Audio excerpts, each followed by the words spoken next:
کہ خلاصہ یہ بنتا ہے گفتگو کا کہ وہ لوگ لشکر کے سپاہی ہوں گے جنہوں نے امام کے ظہور سے پہلے خود عدالت پر عمل کیا ہوگا. نعرہ تکبیر، نعرہ رسالت، یا رسول اللہ، نعرہ حیدری، نعرہ سلمان. ایک عدالت کا تو وہ مرحلہ ہوتا ہے جو حکومت آ کے عدالت قائم کرتی ہے، لیکن اگر حکومت عادل نہ ہو تو کیا بندے خود بھی کوئی عدالت کر سکتے ہیں یا نہیں کر سکتے؟ رسو جی میرے خیال میں کچھ تھوڑا سا سمجھانا پڑے گا. عدل کسے کہتے ہیں؟ عدالت ہوتی کیا ہے اور ظلم اس کے مقابلے میں کیا ہوتا ہے؟ دساں سمجھے ہوئے تو آپ ہو. ہم تو فقط ذکر فإن الذکریٰ تنفع المؤمنین والے لوگ ہیں کہ عدالت ہوتی ہے حقدار کو اس کا حق پورا پورا دینا. گل سمجھ آ گئی؟ صاحب حق کو پورا پورا حق دینا یہ عدالت ہے، اور صاحب حق کا حق پورا نہ دینا، ادھورا دینا یا اکا نہ دینا، یہ کیا ہے؟ ظلم ہے. انجھے ہے یا نہیں؟ مثلا ایک شخص کے ساتھ آپ نے مزدوری طے کی کہ میری اتنی اینٹیں پڑی ہیں، 2000 اینٹیں، ان کو اٹھاؤ اور وہاں میرے گھر پہنچا دو. کتنے پیسے لوگے؟ اس نے کہا میں 500 لوں گا. اب اس نے آپ کی اینٹیں اٹھائیں، اس کے آپ کے گھر پہنچا دیں، وہ کتنے روپے کا حقدار ہو گیا؟ 500 کا. اب آپ عدل کریں گے تو کیا کریں گے؟ ظلم کریں گے تو کیا کریں گے؟ فضل کریں گے تو کیا کریں گے؟ اگر آپ اس کو پورا پورا 500 دے دیں تو آپ نے عدل کیا. تو آپ اگر 499 دیں تو 498 دیں، 490 دیں، 500 میں سے ایک نہ دیں تو الٹا ہوتے کپڑے بھی لا گئے. جو اس کے پاس ہے وہ بھی چھین لو تو یہ ظلم ہو گیا یا نہیں؟ معلوم ہوا ظلم کی کئی کیٹیگریز ہیں، ظلم کے کئی درجے ہیں. شروع ہوتا ہے 1 پیسے کے ظلم سے اور چلا جاتا ہے کہاں کہاں تک. ٹھیک ہے؟ اور عدل کیسے ہوگا؟ 500 پوری دیویے یا کچھ گھٹ دیویے؟ پورا 500 دو گے تو عدل ہوگا. ہاں اگر آپ 500 سے اضافہ دیتے ہیں، 10 اور دیتے ہیں، 20 دیتے ہیں، 100 دیتے ہیں، 500 اور دیتے ہیں، جتنا جتنا زیادہ دیتے جاؤ گے اتنا فضل ہوتا جائے گا. اللہ فرماتا ہے فضل تو چلو میں کروں گا، تم تو عدل کرو. تم عدل کرو، ظلم نہ کرو. اب فرمائیے حق باپ کا بھی اولاد پہ ہوتا ہے یا نہیں؟ اولاد کا باپ پہ ہوتا ہے یا نہیں؟ شوہر کا بیوی پہ ہوتا ہے یا نہیں؟ بیوی کا شوہر پہ ہوتا ہے یا نہیں؟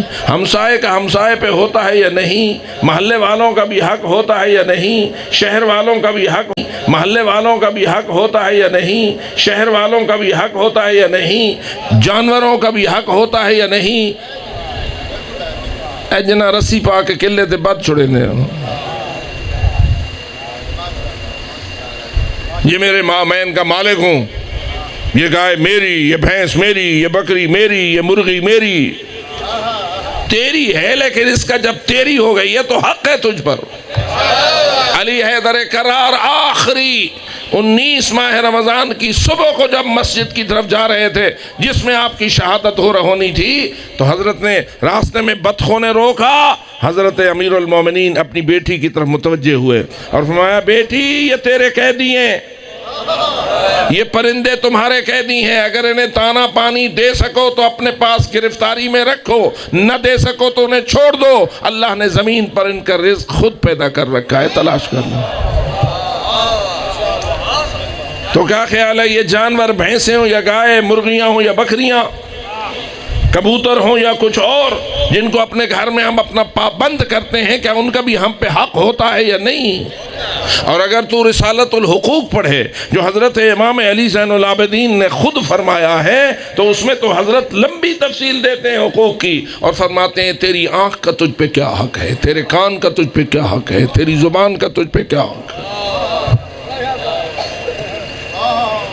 اب میں پوچھتا ہوں یہ جتنے حق میں اس وقت مختصراً گن رہا ہوں کہ تفصیل ان کی بہت زیادہ ہے، اتنا پوچھتا ہوں امام کے آنے سے پہلے بھی ہم اس حق کو ادا کر سکتے ہیں یا نہیں؟ یہ عدالت ہمارے اختیار میں ہے یا نہیں؟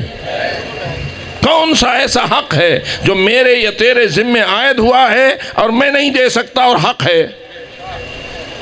خوب اللہ نے تکلیف مالا یوتا کسی کو نہیں دی، ہر ایک پہ جو حق عائد کیا ہے وہ کر سکتا ہے، دے سکتا ہے، تو اللہ نے فرض کیا۔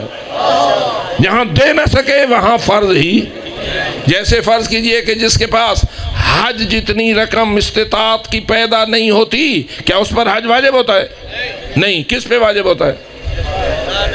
جس کے پاس صحت بھی ہو، استطاعت بھی ہو۔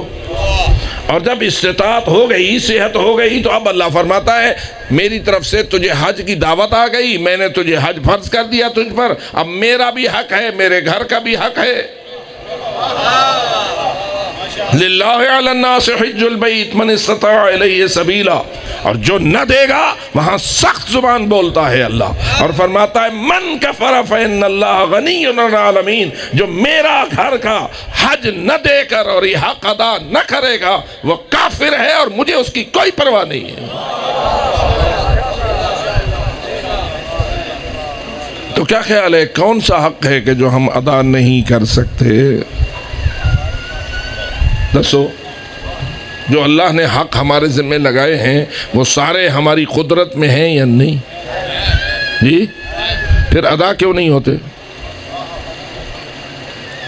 کیا اس وقت ادا کریں گے جب امام کی تلوار سامنے کھڑی ہوگی؟ بابا اس وقت تو کوئی روح رعایت نہیں ہوگی۔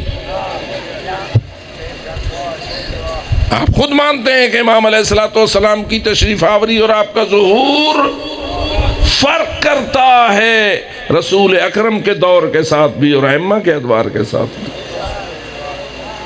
تو کیا خیال ہے اللہم عجل فرجہ میں ترمیم کر دی جائے؟ حج نہ ہو یا العجل؟ العجل والا نعرہ صحیح ہے یا ترمیم کے لائق ہے؟ العجل کا معنی کیا ہے؟ مولا جلدی سے مراد کل تک، آج نہ ہو کل اوے ہو انہیں ابھی۔ اگر ابھی تو امام کے ظہور کی دعا مخلصانہ طور پر مانگ رہا ہے تو ذرا ہمیں اپنے گریبان میں جھانکنا چاہیے۔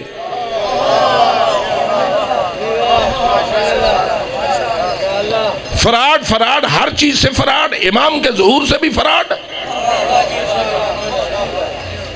چکر اتنا چکر کہ امام سے چکر۔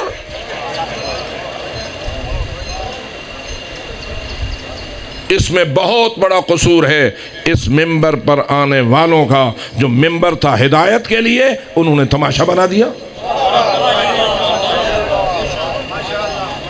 حق تو یہ تھا کہ جو اس ممبر کے سائے تلے داخل ہوتا واپس پلٹتا تو عادل ہوتا۔